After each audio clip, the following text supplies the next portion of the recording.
இந்த சரம் எங்கிருந்து ஆரம்பிக்குது அப்படின்னு பார்க்குறப்போ நம்மளுடைய கால்கள் இருக்கு இல்லையா, அந்த கால்களுடைய கட்டை விரல் இருக்குல்ல, அந்த கட்டை விரலிருந்து ஆரம்பிக்குது. அப்போ காலுடைய கட்டை விரலிருந்து ஆரம்பிப்பதால் முன்னோர்கள் கண்டுபிடிச்சு சொல்லிக்கிறாங்க. அப்போ காலிலேருந்து கட்டை விரலிருந்து ஆரம்பிக்கும் போது நாம் சுகர்னு சொல்லிட்டு கால் கட்டை விரல் வெட்டிடுறோம் இல்லையா, அப்போ எப்படி இருக்கும்? அப்போது அந்த மனிதனுக்கு சரத்துக்கான கட்டுப்பாடு அங்கே கட்டாயிடுச்சுன்னு அர்த்தம். அதுக்கு நிறைய மெத்தடில் வேறு இறைவன் வாய்ப்பு கொடுத்துருக்குறான். இருந்தாலும் நம் தேகத்தை புரிந்து கொள்வதற்காக அந்த வாசகத்தை சொல்கிறான். அப்போது தேகத்தை புரிஞ்சுக்கிறது நம்ம தேகம் எவ்வளோ முக்கியமானதுன்னு பார்த்துக்கணும். சரிங்களா? சரி, இந்த கால் கட்டைவிலேருந்து ஆரம்பிக்கக்கூடிய அந்த சரம்ங்கிறது என்ன பண்ணணும்னா, அப்படியே வலது கால் கட்டைவிலிருந்து ஆரம்பிக்கக்கூடிய சரம் இடுப்பு வரைக்கும் வந்துட்டு அப்படியே இடதுபுறமாக சென்று உங்களுக்கு இடது நாசியில் போய் நிற்கும். வலது கால் கட்டைவிரல் ஆரம்பிக்கக்கூடிய சரம் எங்கே போகும்? இடது நாசிக்கு போகும்.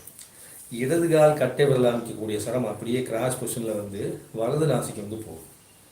அப்போ கால் கட்டைவிரலில் ஆரம்பிக்கக்கூடிய இந்த சரம் அப்படிங்கிறது இந்த நாசி வரைக்கும் போனதுக்கப்புறமா அதுக்கப்புறம் நடக்கும் அப்படின்னா, இந்த இடது நாசியில் வந்த சரம் அப்படியே கிராஸாக போய் இந்த உங்களுடைய என்ன பண்ண வலது மூளையை இயக்கும்.